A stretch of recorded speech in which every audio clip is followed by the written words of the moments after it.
Et bonjour, bon matin. Est-ce que vous bon êtes venu sur la plage Je crois comment que le stagiaire il est pas en place là. Gang naturiste. Pour ceux qui étaient curieux. Comment va tout le monde? Ah oui, c'est bon.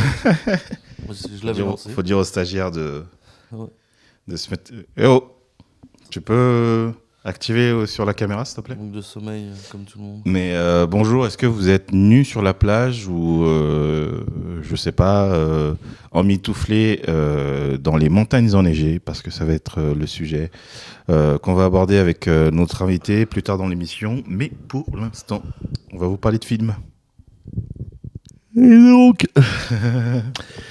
Et donc, aujourd'hui, on va débrief rapidement PR Plan Rapproché. C'est les films de la région.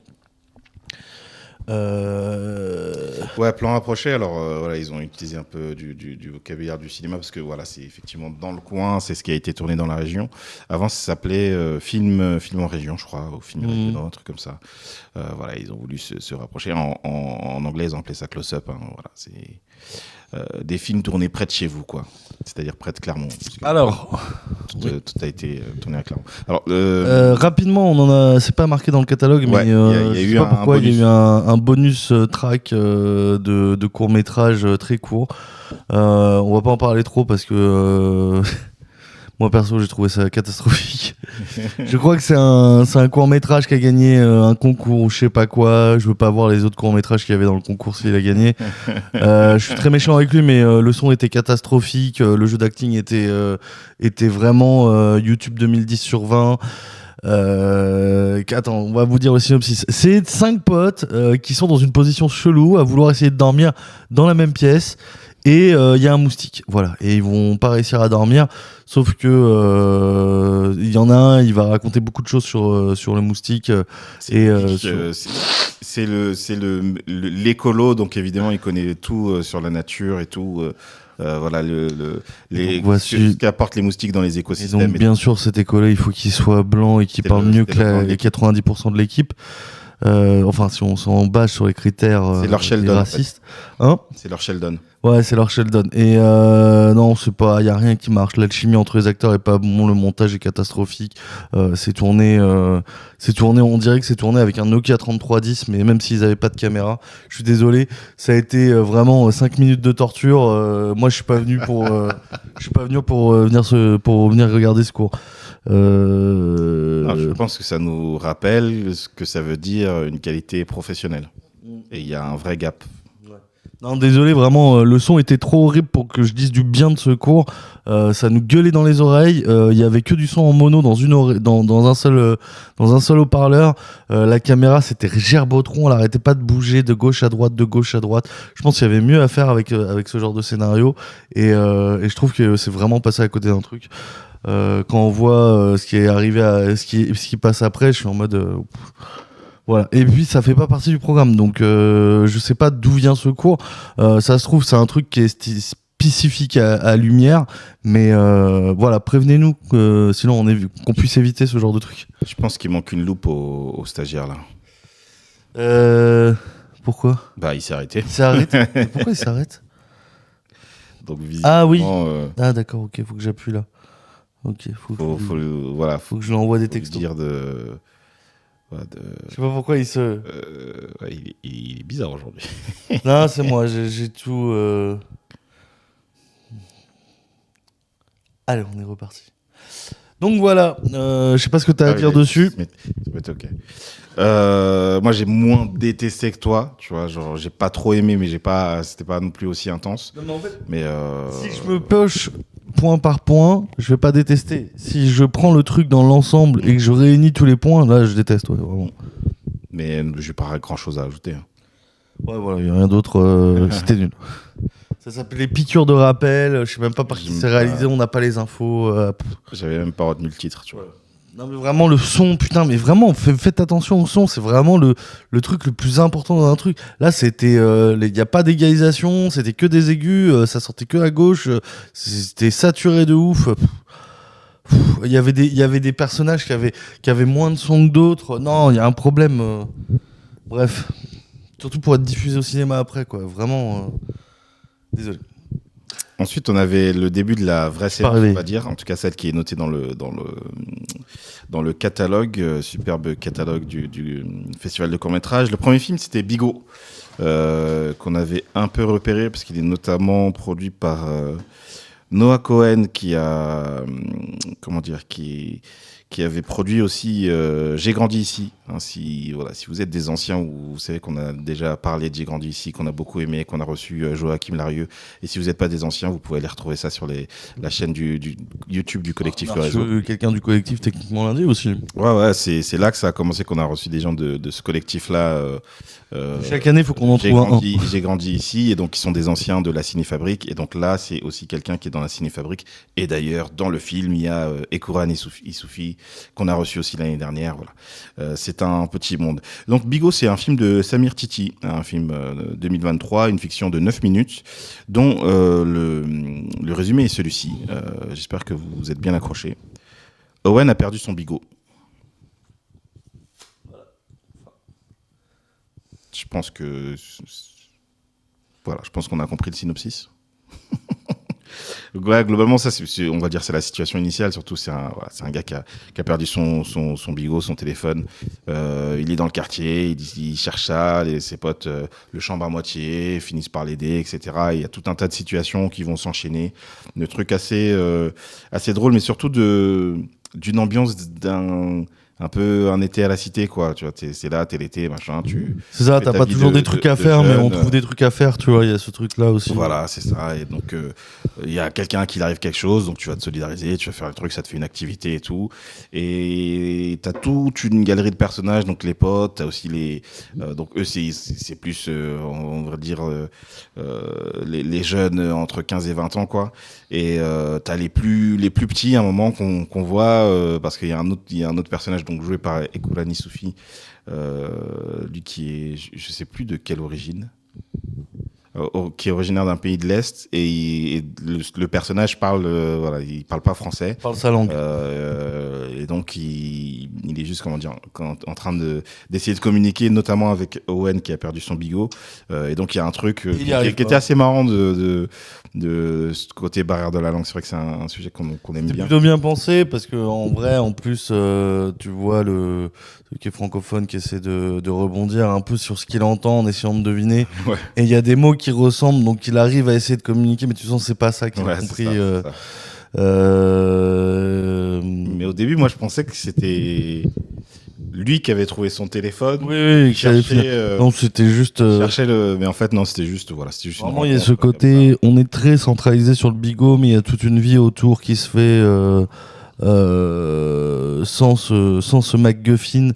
Avec des petits personnages, mais c'est vraiment un point d'entrée, mais qui reste quand même principal. Genre, on va essayer de trouver différentes solutions. Genre, ils vont se mettre à 20 en train de chercher dans le jardin, dans le parc.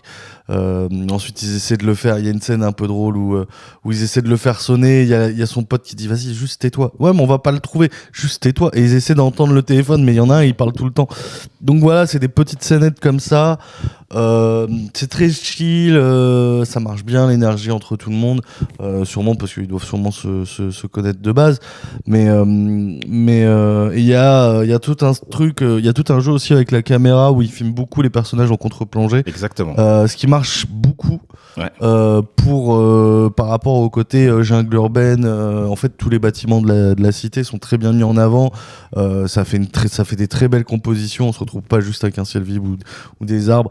Et comme les personnages sont toujours, il y a des très belles compositions, ça marche vraiment bien. C'est très mignon, c'est très chill, c'est très détente. Moi j'avais beaucoup aimé. Comme il dit, il y a un côté été au quartier qui marche beaucoup sur moi et qui marche beaucoup sur Kevin, parce qu'on a eu ces moods un peu là plus jeunes, et c'est plutôt sympathique. C'est très court, je sais pas c'est combien. 9 minutes, hein, c'est 9 minutes, hein, ouais, c'est pas très long, mais c'était un bonbon, quoi. C'est un effet Mistral gagnant, quoi. Tu retrouves le bonbon de ton enfance, il y a ce côté-là un peu. Non, mais ouais, je suis d'accord. Il y a des très bonnes idées au niveau de la réa aussi, même si on reste dans quelque chose d'assez simple, mais c'était très cool, vraiment. Et le son était correct. Ensuite, on a regardé Les mots qui manquent, le film d'Amin Touati, une fiction animée de 2 minutes, c'est encore plus court. Donc le résumé c'est celui-ci. S'éloignant progressivement l'un de l'autre, parents et enfants tentent difficilement de communiquer. J'avoue que personnellement, je suis passé un poil à côté du film, dans le sens où c'est un film de 2 minutes où tu as plein de situations effectivement de relations parents-enfants qui s'enchaînent avec des transitions plutôt bien pensées, etc. Qui font que parfois tu te rends pas compte quand tu es passé à une autre conversation, qui fait que moi je pensais qu'il y avait un lien plus fort que la thématique de communication entre parents et enfants. Parce qu'effectivement, il y a toute la thématique de l'enfant qui s'éloigne, etc. Et je pensais que c'était en mode, ça va être la rentrée, et on a plein de familles qui vivent la même rentrée, et j'ai même cru que, que la difficulté, elle venait d'une situation de l'école, et que c'était peut-être une question de cyberharcèlement, enfin de harcèlement scolaire. J'étais un peu allé loin dans mon interprétation. Le médiateur en lui qui a dit oh là, il faut que je les aide, ils se fassent. Voilà, mais en fait c'était plus simple que ça au final. Non ouais, c'était plus simple. J'ai compris. Donc ouais, c'était un peu plus simple en fait. C'est plein de petites scènes qui sont dans une sorte de montage alterné. C'est-à-dire on va revenir un peu sur les mêmes scènes et en même temps chaque scène est différente, mais en même temps tous les dialogues se complètent assez bien. Donc il y a un vrai jeu de réflexion autour des dialogues et des montages, ce qui donne cette impression aussi. Si on fait pas trop attention, on pourrait penser que c'est la même scène, c'est les mêmes personnages, alors que non. Mais la DA fait penser un peu à ça. C'est une animation. C'est une animation plutôt jolie sur les personnages avec de l'aquarelle en décor. Mais donc le message, c'est pas que de harcèlement en fait. C'est des parents qui se retrouvent dans une situation où il y a un problème de dialogue avec leur enfant, et ça laisse penser à travers les scénettes que ça peut être, il y en a un, il a l'air de préparer ses cartons pour déménager, un autre qui a l'air de partir, qui a l'air de partir pour la fac, un autre qui a l'air de préparer un examen, une autre qui a l'air de préparer une course, voilà, ils ont tous en fait tous les ados dedans ont l'air d'avoir une problématique à laquelle ils aimeraient parler, mais ils n'arrivent pas forcément à parler avec leurs parents. De par la distance, des fois, on n'arrive pas à parler. On n'arrive pas à parler à ses parents parce que on se trouve ridicule. Voilà, il n'y a pas de raison précise. Mais avec ce parent derrière qui essaie toujours de demander viens, on peut parler, on peut faire quelque chose et tout, ou t'es pas obligé et tout. Donc c'est assez mignon, assez touchant, avec une petite conclusion assez mignonne. Voilà, il n'y a pas grand chose d'autre à dire. C'était plutôt sympathique aussi. C'est très court, hein. C'est 3 minutes, on a parlé plus longtemps que ce qu'a duré le cours. 2 minutes, c'est un premier film. Et je me disais, ce qui est particulier, c'est que, j'ai encore des trucs à dire quand même, même si j'ai pas bien compris le film, c'est qu'on est très identifié aux parents. Parce que notamment c'est eux qui parlent beaucoup, qui essayent beaucoup de communiquer avec leurs enfants, alors que j'imagine plutôt le réalisateur, j'en sais rien, hein, je sais pas à quoi ressemble et tout, mais en plus c'est un premier film, j'imagine plutôt quelqu'un de jeune, tu vois, et donc je trouve ça assez surprenant d'avoir autant mis en avant le point de vue des parents. Alors que je l'imagine être plutôt, peut-être que je sais pas si c'est quelqu'un qui a vécu ça, etc., hein, mais je l'imagine plutôt du côté de l'enfant, etc. Mais du coup c'est intéressant en tout cas. Je trouve que c'est un oui, je pense que le point de vue est plutôt du côté du. C'est pas totalement clair, mais oui, c'est sûrement plus du point de vue des gamins. Enfin bref, c'est pour représenter. Il y a un gros changement, un gros événement, et des fois, quand ça arrive pas à communiquer, un câlin, ça suffit. Voilà. Ouais.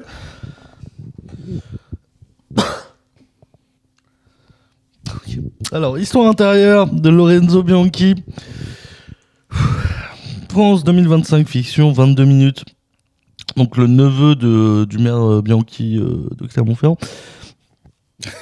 Dans un village isolé du Cantal, à l'orée du jour, les rêves d'une jeune mère et de son fils adolescent se croisent, faisant surgir une blessure Enfoui.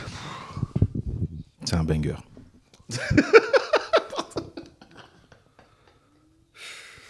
Non. Donc on commence sur un long plan, Ok. finalement un voie ferrée désaffectée avec des plans d'insert sur un train qui est vide, un bruit de roulement de train très violent, et d'un coup pouf, maison obscure, plan en nuit américaine où je sais pas trop, c'était assez sombre, un gamin qui descend et qui fait j'ai fait un rêve.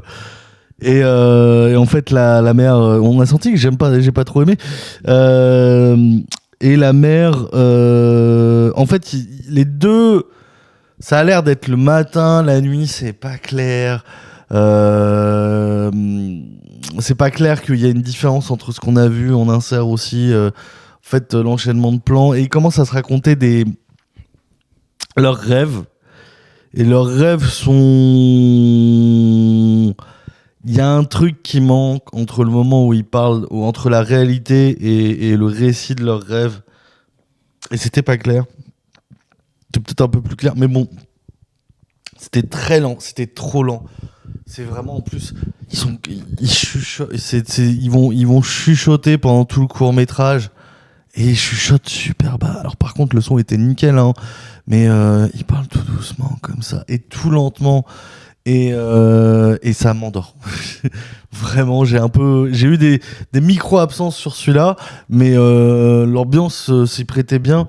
J'exagère un peu. En vrai, je l'ai pas trop. C'est pas que je l'ai pas trop aimé, mais c'est que je l'ai trouvé. C'était un peu lent, c'était un peu mou, c'était un peu perché, c'était un peu pas clair. Il y a l'air en plus d'avoir des significations cachées à leurs rêves. Pas expliqué, ce qui peut être intéressant, mais bon, là j'étais un peu fatigué, donc c'était pas arrivé au bon moment ce cours. Voilà, c'était un peu mou, quoi. C'était pas trop ma cam, moi perso. Ouais, je vais pas troller, j'ai pas kiffé non plus. Notamment, ça commence donc le fils qui vient raconter son rêve.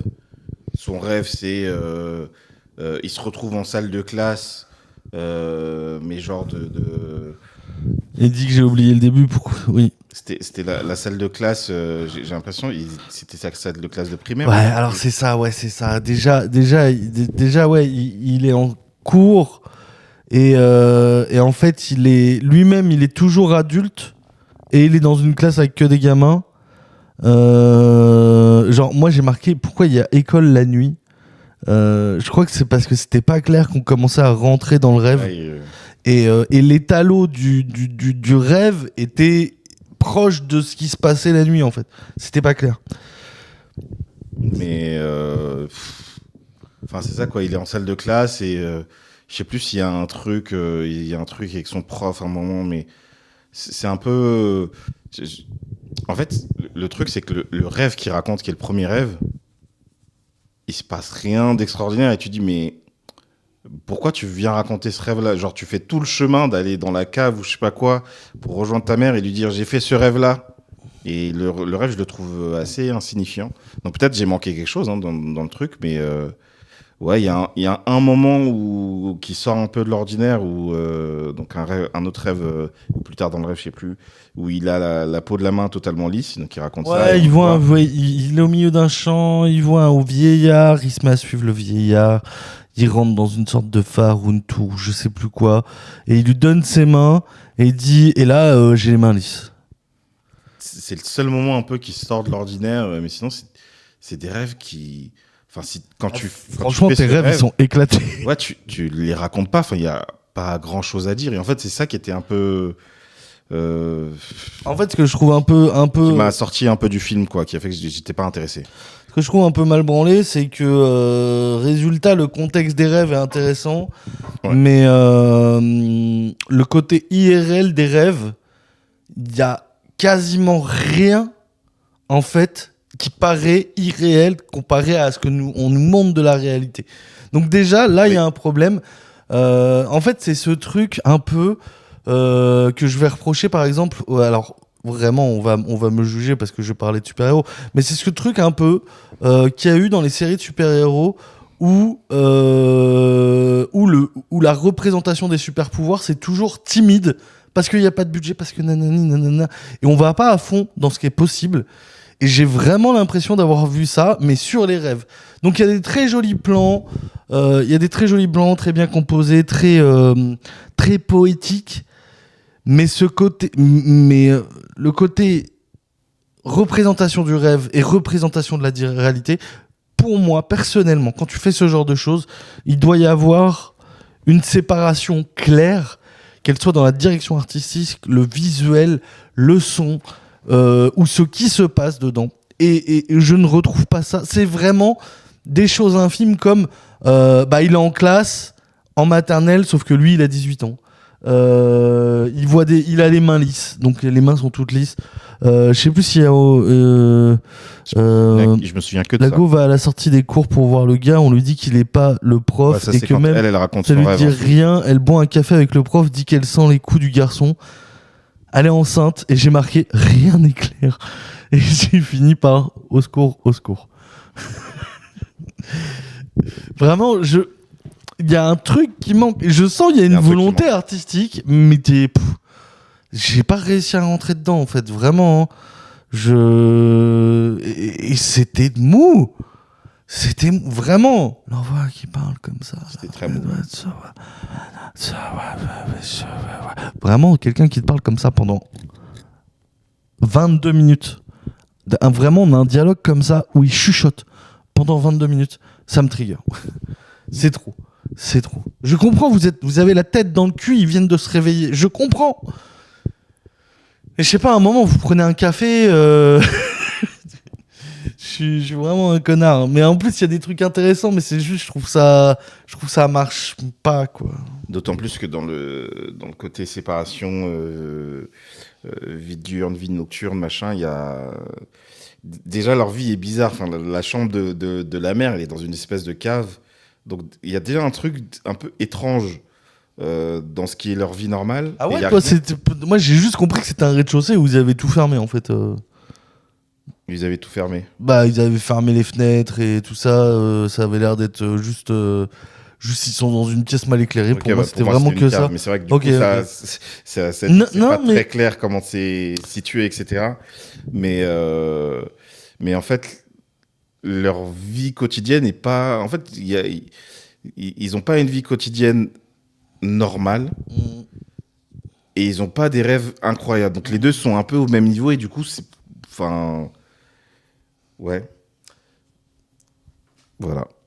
Il y a marqué que la personne a eu un prix de la meilleure photographie, que je comprends tout à fait. Vraiment, il y a des belles pas sur ce film-là, c'était sur un précédent. Hein oui, sur un précédent. Mais non, c'est pour dire, c'est une personne qui a de l'expérience. C'est juste pour ça que je comprends tout à fait qu'elle ait pris un prix de la meilleure photographie.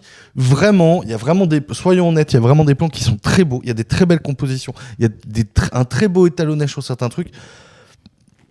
Mais c'est pas clair. Mais sur la narration visuelle, il y a des trucs, je trouve, c'est pas clair et c'est pas agréable. Mais c'est joli. Voilà, c'est vraiment, c'est pas acheté. Peut-être qu'il faudrait que je le re-regarde, mais c'est vrai que là, arriver comme ça, après Bigot, les mots qui manquent, c'est bien. C'était des trucs très énergiques, très dynamiques. Mais là, 22 minutes à entendre des gens qui chuchotent, pour moi, c'est pas. Moi, j'aime pas ça. C'est pas. Voilà, mais le cinéma n'est que personnel. Hein. Vous allez sûrement aimer. Hein. Il y a des gens, j'ai entendu des gens qui aimaient dans la séance, alors que moi, j'ai pas accroché, quoi. Tout à fait. Et si Kevin, des fois, il accroche pas à ce que moi aussi, j'accroche pas, c'est parce qu'on. Voilà, on reste quand même potes, quoi. On se relie dans la majorité des goûts.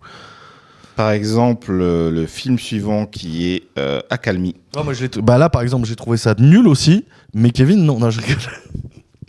De Martin Gessler, une fiction de 21 minutes. Annabelle, à l'aube de la cinquantaine, est devenue invisible aux yeux de sa famille. Elle mène sa vie en pilote automatique. Ahmad, un jeune Syrien, un chien et une chevauchée montagnarde vont venir rebattre les cartes de son existence.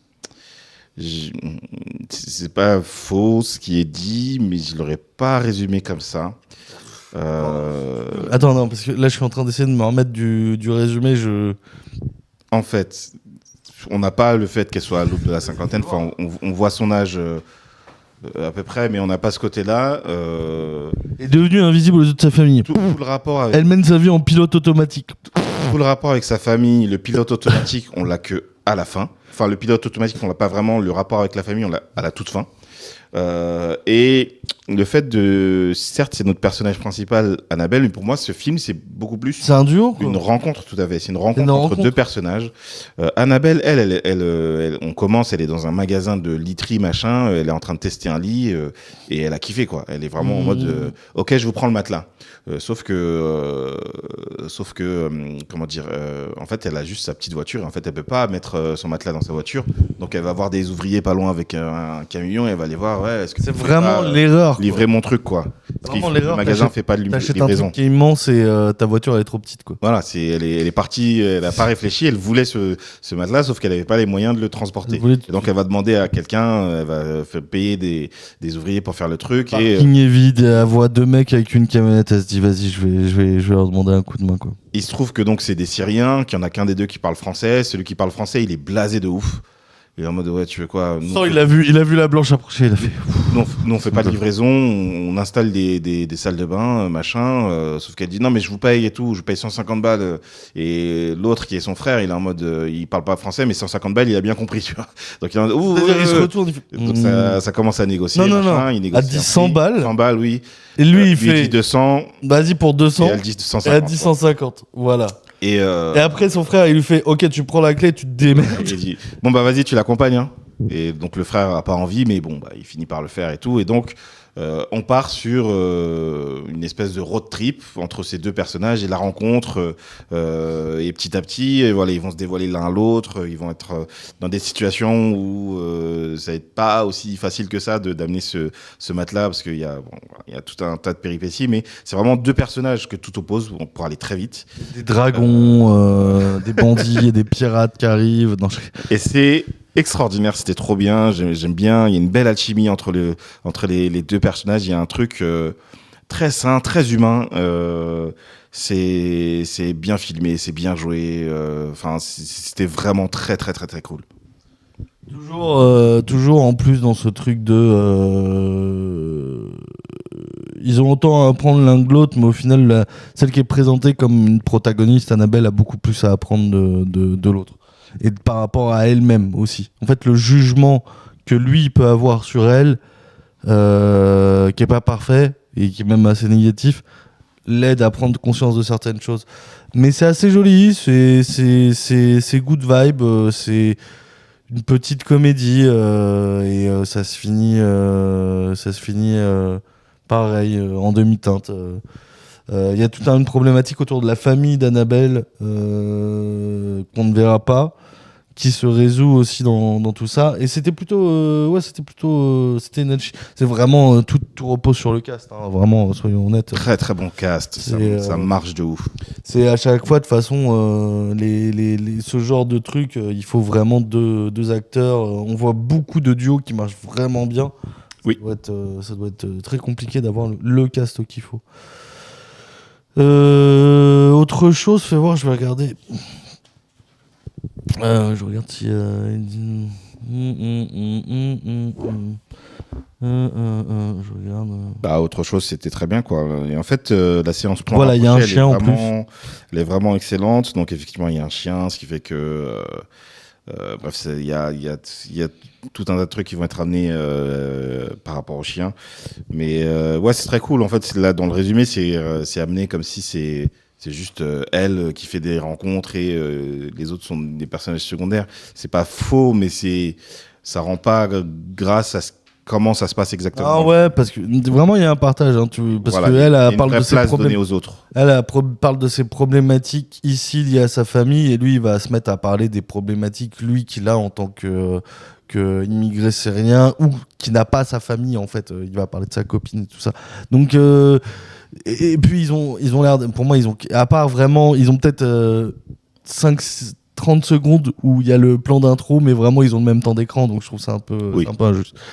Mais c'est vrai que c'est plutôt c'est ce truc de c'est elle qui a beaucoup à apprendre, donc on la met plus en avant. Je comprends ça, quoi. Mais du coup, c'est intéressant parce que, oui, effectivement, sinon on commence par elle et on finit par elle, etc. Mais si on avait reçu le réalisateur, je lui aurais demandé, j'aurais relu le truc.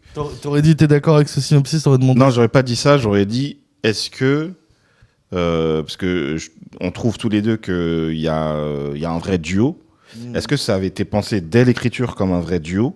Ou est-ce que c'est genre dans créé, sur le tournage, ouais. il y avait une bonne alchimie machin et du coup le deuxième personnage a pris d'autant plus de place, etc. Est-ce qu'il y a eu un truc comme ça? Parce que du coup peut-être que ça explique l'écart entre le synopsis et le résultat. Et sur ce, on va se prendre une petite pause, mesdames et messieurs. On n'a pas encore fini, on a Sous l'écorce et Trouble sur l'oreille, on en parlera demain et vous aurez probablement le montage directement sur YouTube. Petite pause de 5 minutes. Et bonjour, bonne nuit, bon appétit, bienvenue sur cette nouvelle VOD et nouveau live. Oui, j'ai lancé le record cette fois. Bonjour. On est fatigué. Ouais, il y a une semaine de festival dans les pattes, sachant qu'on arrive un peu avant le festival. Toujours à dormir, en plus on dort pas chez nous. On dort ici, là, dans le studio. Moi, je dors vraiment dans le studio. Hein. Ouais, toi, je viens de réveiller le matin, je commence à installer la mixette sur son corps et tout. Résultat. Non, mais je pense que j'ai les oreilles bouchées, je m'entends pas. Ok. Résultat, on est là. Alors, on a été interrompu quelques fois parce que les invités arrivaient et parce qu'on prenait beaucoup de temps à parler aussi. Mais il nous reste encore pas mal de sessions à faire. Peut-être qu'on refera sûrement un live tranquillement posé chez nous, peut-être même à mon bureau parce que flemme. Parce que malgré tout, ce qui reste intéressant cette année, en tout cas dans tout ce qu'on a vu. On est à peu près d'accord qu'il n'y a pas grand chose à acheter. Hein. Ouais. C'est une qualité vraiment supérieure par rapport aux années précédentes. Il n'y a pas de. Alors, quand je dis cette qualité supérieure, il y a moins de trucs mauvais. Moins de trucs mauvais, je veux dire. Moins de trucs où on s'ennuie, où je me dis, quand est-ce que la séance se termine? Ça m'est pas arrivé là. Donc, et donc, c'est toujours. Il n'y a pas des trucs qui sont incroyable non plus, mais à chaque fois, en tout cas, ça se regarde, ça se déguste. C'est pas des trucs. Bien sûr, il y a des films qui ne sont pas révolutionnaires, mais en tout cas, c'est vraiment une très bonne sélection et il y a vraiment pas grand-chose à acheter dans tout ce qu'on a vu, à part peut-être un ou deux trucs ou des trucs qu'on n'a pas compris, mais pareil, visuellement, c'est pas vraiment acheté non plus, quoi. Donc voilà, donc on était sur... bon, on va reprendre, hein, on va commencer par PR qui était en stand-by depuis à peu près 2 jours, 3 jours. Ouais, PR c'est plan rapproché, donc vous le savez vous qui êtes en replay, mais vous qui êtes en live vous le savez peut-être pas. C'est juste les films qui ont été financés dans la région Auvergne-Rhône-Alpes. Donc vous voyez, c'est région proche, donc plan rapproché, cinéma, tout ça. C'est la maison. Il y a de la suite dans les idées. Donc il nous restait Sous l'écorce de Chloé Danguy, fiction animée française de 2024 de 4 minutes. Le monde de Gaël s'écroule. Le groupe de garçons avec qui elle joue au foot depuis des années a décidé de s'intéresser aux filles. Voilà. C'est un grand résumé. Donc, résultat, Gaël, en fait, il y a des filles sur un banc et un groupe de garçons qui jouent au foot. Et dans ce groupe de garçons qui jouent, il y a Gaël, une fille qu'on pourrait... voilà, une fille qui aime le foot et le sport et jouer avec les garçons. Et il va y avoir une conversation où en fait les garçons vont juste essayer d'attirer l'attention des filles sur le banc et un peu en délaissant Gaël, mais Gaël va trouver une autre solution alors qu'elle se fait abandonner par ces deux teuteux aux hormones très actives. Pour résumer. Ouais, c'est marrant parce que c'est vrai qu'il y a un âge où chez les enfants, le truc de relation amoureuse, alors autant quand t'es tout petit, ouais, tu peux avoir ton amoureux, ton amoureuse, mais il y a un moment où ça t'intéresse vraiment pas. Et il y a un âge où ça te titille un peu plus, ouais, au moment où l'adolescence arrive et tout, et ils sont un peu à cet âge-là, alors qu'elle est en mode de, bah, venez, on joue au foot, de quoi, qu'est-ce que vous faites là? Pourquoi vous faites des jongles pour faire les kékés? Voilà, c'est un peu ça, et avec du coup, une place assez difficile pour elle, qui est dans cet univers où c'est plutôt des garçons, et donc qui a aussi un peu le rejet des autres filles, etc. Donc elle est un peu ni dans l'un ni dans l'autre. Et ce qui est intéressant dans le cours, c'est aussi comment il se termine avec quelque chose de, on va dire une espèce de pirouette, on va le dire comme ça, qui fait que, en fait, chacun avec la question des rôles de genre, chacun fait plein de trucs en fait à sa sauce, quoi. Il y a pas de truc prédéfini. Chacun a son rapport avec avec le sport, avec les activités diverses et variées, par exemple. C'était cool, c'est court, c'est vraiment sympa. Ouais, voilà, c'était assez sympathique. Une DA qui sort un peu de l'ordinaire avec des visages très arrondis et des tout petits yeux, mais qui paraît assez simple, mais avec quand même pas mal de détails. C'est très esthétique, c'est très doux, c'est très chaleureux comme étalonnage pour cette animation. C'était une animation moi, qui me parlait beaucoup. Allez, sans trop de chichi et c'était plutôt sympa. Voilà, on vous invite à vous renseigner sur ce petit court-métrage. Et moi, ça me rappelait ma période de pré-ado, hein, le côté Ouais, non, grimper aux arbres, Ouais, de ouf. dans les activités, ouais, ça me replongeait un peu dedans, quoi. Chez quelqu'un d'autre, tomber, Ouais. se briser la cheville, finir Ouais, à tout ça, quoi. l'hôpital. La préadolescence, Ouais, ouais. la belle époque. Et ça a été suivi par Trouble sur le rail de Cloda Lopez Lucia, fiction de 23 minutes française, sortie en 2024, en tout cas produit en 2024, avec Alison Chassagne qu'on a déjà reçue dans l'émission il y a 3 ans, une de nos premières invitées. Vous pouvez aller voir le replay. Vous pouvez aller voir le replay qui s'affiche pas. Ça s'affiche là sur le côté, là, vous le voyez là. Il s'affichera pas, on sait pas comment faire. Gemma, elle s'appelait. D'accord. Gemma, ouais, Gemma. Gemma, je pense. Jeune réalisatrice sort d'un rendez-vous à Paris pour son gros projet de long métrage féministe et queer qui s'est conclu par une demande de réécriture plus grand public. Elle court après son train quand son fils de 9 ans l'appelle pour lui dire qu'il veut porter une robe le lendemain à l'école. Déstabilisée, elle prend place à côté de Joël, un jeune homme sûr de lui qui lui vante son projet d'émission sur les femmes de footballeurs. Sûr de lui, ouais, en demi-teinte, je dirais. Résultat, ça vous semble beaucoup, il se passe beaucoup de choses et ça semble être un peu le bordel dans cette situation. Effectivement, bah écoutez, le synopsis ressemble à peu près à ce qui se passe dans le court-métrage. Gemma est une femme où en fait tout le monde lui demande quelque chose, c'est assez intéressant. C'est-à-dire sa productrice qui l'appelle avec d'autres personnes de la technique parce que son film, il voudrait faire une boom plus moderne et elle est en mode mais non, je veux pas faire une boom plus moderne. Donc bref, des aléas où on te demande de lisser un peu ton film pour plaire à un public plus mainstream, mais aussi en même temps, donc elle se fait appeler par son fils qui voudrait aller. Il y a une journée où ils peuvent s'habiller comme ils veulent, je crois, à l'école, j'ai cru comprendre. Et lui, il voudrait venir en robe. Parce que c'est des filles qu'elle connaît lui ont dit ouais ça pourrait être une bonne idée et surtout les cousines ses cousines lui ont dit ça donc résultat en plus d'avoir le fils elle a aussi la tante avec qui elle essaie de parler par rapport à ce qu'ils ont dit à son fils sauf que en plus de ça il y a Joël dans le train qui au début est plus genre en mode quelqu'un qui met de la musique dans le train et puis il parle et tout ça, puis il commence à lui parler de projet parce qu'il voit qu'il est de la télé. Bref, tout le monde lui demande des trucs et en fait à essayer de répondre à tout le monde, ça crée un peu des quiproquos au moment où elle répond IRL et en même temps au téléphone et quand elle switch de personnes, c'est un gros bordel. Et en plus de ça, c'est une femme enceinte. Oui. Voilà, c'est une petite comédie plutôt intéressante. Moi, je trouvais ça intéressant. Alors, ça s'appelle Trouble sur le rail, en référence à Trouble sur le genre de Judith Butler, qui est cité plusieurs fois dans le film, parce que c'est une référence de Gemma, du coup, elle s'appelle Gemma. D'accord. Et donc, c'est intéressant d'avoir cette scénariste, réalisatrice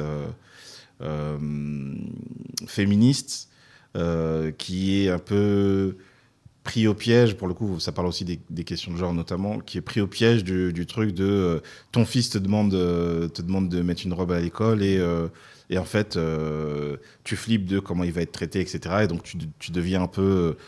tu finis par dire bah non, écoute, tu mettras pas de robe, etc. Je sais plus ce qu'elle dit, mais en gros, tu vas subir des moqueries, des trucs comme ça.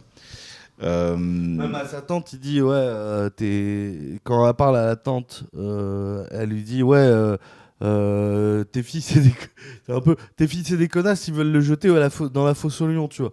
Genre en mode elle voit pas la sincérité des filles, c'est même pas la remise en cause du genre, c'est vraiment elle voit pas la sincérité des filles, elle est juste inquiète parce qu'elle sait que même si elle est en fait c'est ce côté parent, j'ai envie de faire en sorte que mon fils fasse ce qu'il veut, tu vois, au niveau du genre et de ce genre de choses, mais je sais que le monde est une salope et que ça pourrait lui créer des problèmes, même pas elle, ça va pas lui créer des problèmes, mais lui ça pourrait lui créer des problèmes.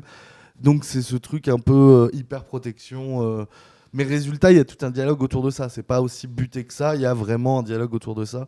Sauf qu'elle essaie de gérer. Sauf que voilà, c'est toujours en plus, elle essaie de gérer d'autres choses autour. Mais y compris dans sa relation à Joël, qui lui, effectivement, est sur un projet autour des femmes de footballeurs et qui explique en quoi c'est des girl boss, quoi. C'est des girl boss. Vraiment, elles font du management, etc. Ouais, voilà, elles ont sacrifié leur life et tout pour nourrir leur famille, alors qu'elles viennent des milieux prolétaires. Et voilà, c'est à peu près ça le. Ouais, et que lui met en lien avec les sacrifices de sa propre mère, etc., de sa sœur et tout. Et donc, toute la question du genre est abordée de façon pas caricaturale et justement sur des angles très précis, très niche presque on pourrait dire. Et pareil, plus tard, il y a une scène où, parce que ils finissent par sortir du train et pas rentrer au bon moment, donc ils partent tous les deux en road trip, on va dire ça comme ça, pour arriver à leur destination. Et à un moment, ils font du stop et t'as un gars qui s'arrête pas. Et vu que Joël, lui, il est pas blanc, il pense que c'est parce que lui est pas blanc qu'il s'est pas arrêté. Et elle pense que c'est parce que elle, c'est une femme qui s'est pas arrêtée, quoi. Non, c'est même pas. Non, c'est même pas ça. C'est elle. Elle sous-entend que c'était en fait, elle sous-entend les deux, mais elle sous-entend en premier que c'était parce que il y avait Joël. Donc elle a traité le gars de raciste. Et en fait, elle dit oui, et en plus de ça, c'était aussi parce que j'étais sûrement une femme. Ah, pour moi, chacun est dans son couloir. Mais ensuite, ils sont chacun dans son couloir, et lui et Joël restent un peu dans son couloir, ouais, tu vois. Mais non, sous-entend les deux, mais que en plus d'être raciste, il utilisait cette excuse pour essayer de se retrouver seul avec elle. C'est-à-dire, c'était pour lui, pour elle, il y a vraiment une double, il y a un double sens caché en fait de ce qui se passe. Et du coup, on voit vraiment d'autant plus drôle en fait pour moi. Dans cette histoire, dans cette rencontre, la question des oppressions qui est abordée de plein d'angles différents. Tout ça sur un temps de comédie et c'est très chouette, Trouble sur le rail. Vraiment, ce dernier était très cool, très good vibe, un peu bordélique, mais c'est une volonté en fait que ce soit un peu bordélique. Tu sens il y a vraiment un tourbillon de choses qu'elle essaie de régler. Il y a une grosse représentation de la charge mentale. Parce qu'il y a elle gère beaucoup de choses et tous ceux qui gèrent tout ce qu'elle doit gérer, bah les autres n'ont pas à le gérer en fait. Je sais pas si tu vois ce que je veux dire.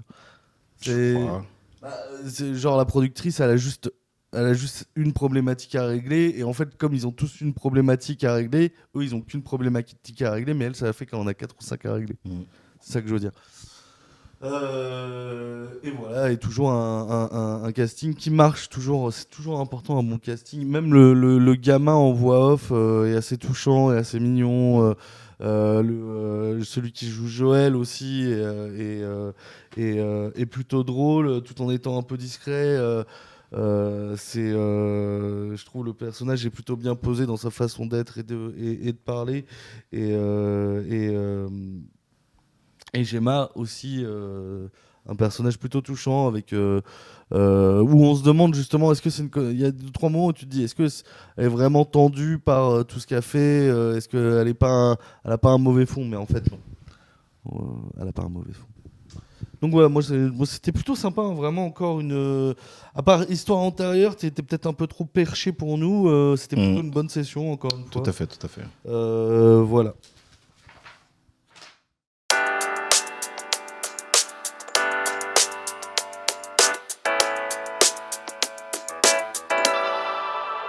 How do I deal